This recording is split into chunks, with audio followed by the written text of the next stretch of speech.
SBI पहला PSB बन चुका है जिसने 10 लाख करोड़ के मार्केट कैपिटलाइजेशन को हासिल किया है। और इंडिया में एसबीआई से पहले सिर्फ 5 कंपनियां ऐसी हैं जो इस मार्क तक पहुंच पाई हैं।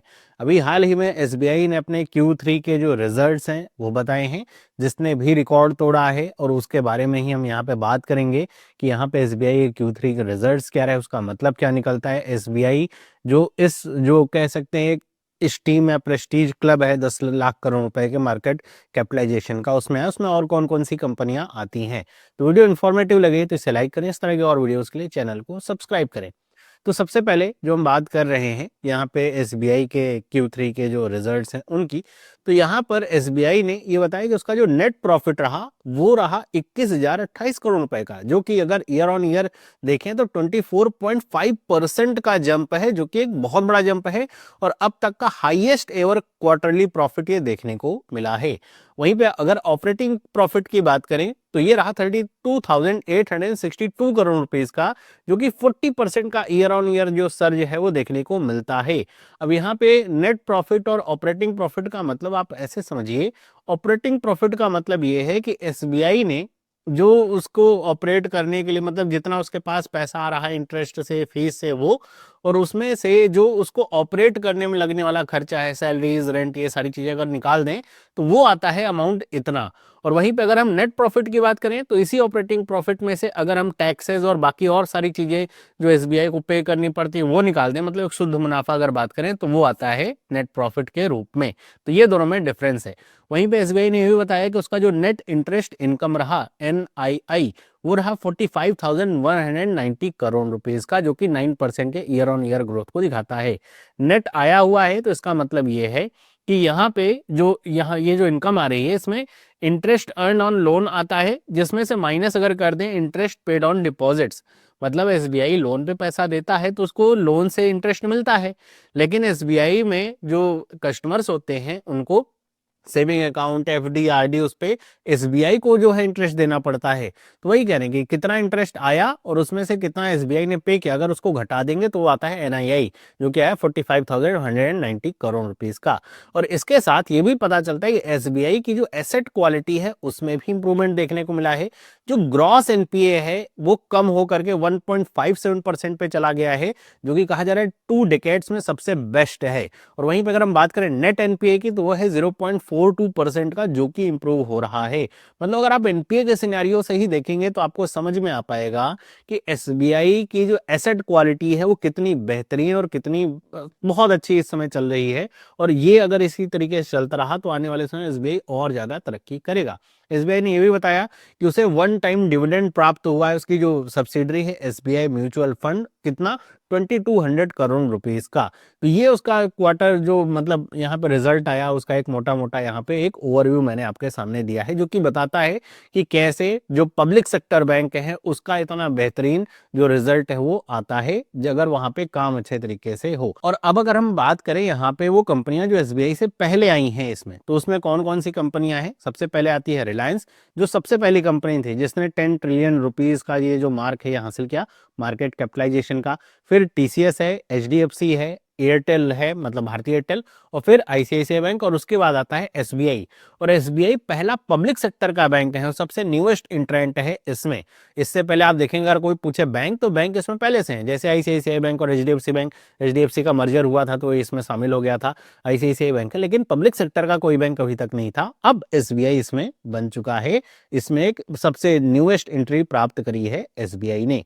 यहीं पर अगर हम थोड़ा सा टर्म्स को थोड़ा समझ ले, जैसे मार्केट कैपिटलाइजेशन का मतलब क्या होता है, तो मार्केट कैपिटलाइजेशन का मतलब ऐसे समझिए कि जो करंट शेयर प्राइस है किसी की भी, मान लीजिए कोई XYZ कंपनी है, उसके एक शेयर की जो प्राइस है वो कितनी है, लेट से 10 रुपए है, और उसने कितने नंबर ऑफ आउटस्टैंडिंग शेयर वहां पे ले रखे, मतलब कितने शेयर हैं उसके जो मार्केट में है, लेट से उसके मार्केट में शेयर कितने हैं, 1000 हैं। तो अगर मैं इन दोनों को गुणा कर दूं तो इसकी मार्केट कैपिटलाइजेशन कितनी आ जाएगी, 10,000 करोड़ या 10,000 रुपए। तो ये 10,000 रुपए इसकी क्या आ जाएगी, XYZ की मार्केट कैपिटलाइजेशन। तो ऐसे ही एसबीआई की इस समय जो मार्केट कैपिटलाइजेशन है वो 10 लाख करोड़ रुपए को क्रॉस कर चुकी है, और एसबीआई के शेयर सबसे हाईएस्ट पोजीशन पे इस समय हैं। अगर हम बात करें यहाँ पे प्रोविजन कवरेज रेशियो की, तो एसबीआई का जो पीसीआर है, प्रोविजन का मतलब ऐसे समझिए, सिंपल टर्म में कि मान लीजिए आपका कोई दोस्त है, अब आपने अपने दोस्त को 100 रुपए दिया उधार, ओके, आपने अपने दोस्त को 100 रुपए उधार दिया। अब ये भी हो सकता है कि आपको पैसा वापस मिल जाए, आपको लग रहा है कि हाँ मेरा दोस्त है, पैसा तो वापस कर ही देगा, लेकिन ये भी चांसेस हैं कि लेट से उसकी जॉब चली जाए या फिर कोई ऐसी कंडीशन आ जाए कि आपको 100 रुपए वापस मिले नहीं। तो आप क्या करोगे कि आप अपनी सैलरी से या फिर आपको जो अपना प्रॉफिट प्राप्त हो रहा है कहीं और से, उसमें से आपने 92 रुपीज निकाल करके एक जार में रख दिए, है ना। किस लिए? कि अगर ये 100 रुपए मुझे नहीं मिले तो मेरे पास कम से कम जो मेरी सैलरी उसमें से मैंने कुछ सेव कर रखा है, मुझे अचानक से झटका नहीं लगेगा कि 100 रुपए का सीधा नुकसान हो जाए, है ना। तो इस वजह से अगर मान लीजिए आपका जो दोस्त है उसने 100 रुपए लौटाने में अक्षम रहा या नहीं लौटा पाया, तो आपको ये पता है कि बस आपको अब 8 रुपए का और इंतजाम करना है, अचानक से आपको 100 रुपए का झटका नहीं लगा। इसको कहा जाता है बैंक के टर्म में प्रोविजन। ऐसे ही बैंक किसी को लोन देता है तो प्रोविजन करता है, वो देखता है कि किसकी रिस्क प्रोफाइल कितनी है और उस हिसाब से वो अपने प्रॉफिट में से कुछ ना कुछ पैसा वो प्रोविजन के तौर पे रखता रहता है। जरूरी नहीं है कि जो प्रोविजन के तौर पे पैसा रखा है वो सारे जो लोन है बैड लोन ही हो जाएं, लेकिन वो एक एहतियात के तौर पे रखा रहेगा कि मान लीजिए अगर कोई लोन बैड लोन हो जाता है तो ऐसा नहीं कि अचानक से झटका मिले, उसके एवज में कुछ ना कुछ पैसा उसके पास रहता है। AUCA औका कह सकते हैं, इसका मतलब होता है एडवांस अंडर कलेक्शन अकाउंट। मतलब कई बार ऐसा होता है कि कोई बोरोवर है, पैसा उसने ले लिया, लोन जो है दे नहीं पा रहा और काफी समय बीत जाता है, तो ऐसे में आपने एक टर्म सुन रखा होगा राइट ऑफ का, कि बैंक क्या करते हैं ऐसे अकाउंट को राइट ऑफ कर देते हैं, मतलब माफ नहीं किया, बस उसे अपने बैलेंस शीट से हटा देते हैं, बैलेंस शीट उनके क्लीन लगे। तो उसी के साथ रेशियो ये बताया जा रहा है कि ये रेशियो कितना रहा है 92.37% का। मतलब अगर SBI के 100 रुपए कहीं डूबेंगे तो SBI ने पहले से इतना प्रोविजन कर रखा है, बस उसको 7 रुपीज समथिंग का और इंतजाम करना है। मतलब बहुत मजबूत स्थिति है। मतलब ये कह रहा है कि SBI की प्रोविजनिंग इतनी बेटर है कि वो अगर कोई लोन का डिफॉल्ट होता भी है तो उससे बहुत अच्छी तरीके से निपट सकता है, कोई स्ट्रेस की कंडीशन उत्पन्न नहीं होगी।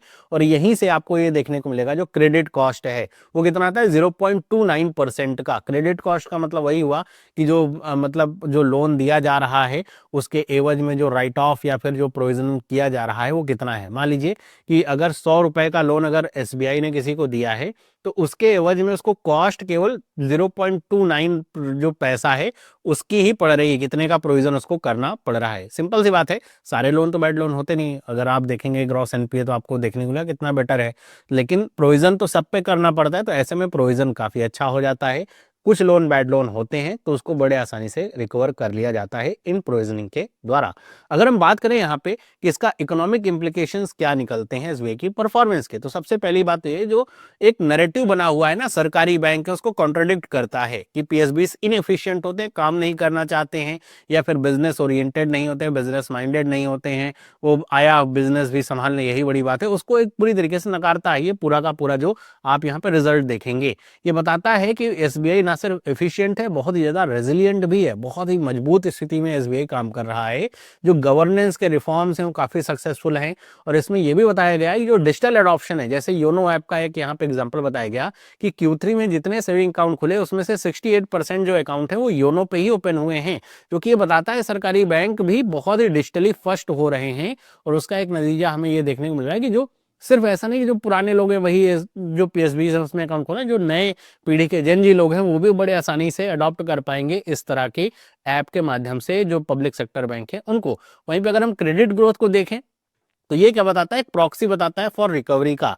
अगर हम फाइनेंशियल ईयर 26 की गाइडेंस देखें तो SBI का जो यहाँ पे क्रेडिट ग्रोथ है 13 to 15% देखने को मिलता है, जो कि बताता है कि जो SBI है उस मतलब जो क्रेडिट की डिमांड है SBI को लेकर के वो कॉर्पोरेट में भी बढ़ रही है, साथ ही साथ रिटेल में भी बढ़ रही है, जो कि एक अच्छी या स्ट्रॉन्ग इकोनॉमिक एक्टिविटी और डिमांड को दिखाता है। तो ओवरऑल इम्पैक्ट इसका यही पड़ता है कि जो इंडियन इकोनॉमी है वो ज़्यादा स्ट्रेंथन हो रही है और वहाँ पर जो जनता का विश्वास है वो भी बढ़ा है, लोग लोन ले रहे हैं और उसके उस लोन का चाहे वो बिजनेस में इस्तेमाल करें चाहे रिटेल में इस्तेमाल करें वहां पे वो अपने खर्चों को चला रहे हैं। तो ये है पूरी रिपोर्ट और ये आता है इसका इकोनॉमिक इम्प्लीकेशन। आई होप आपको ये सारी चीजें समझ में आएंगी। बाकी आपका क्या ओपिनियन है मुझे आप कमेंट करके बताइएगा।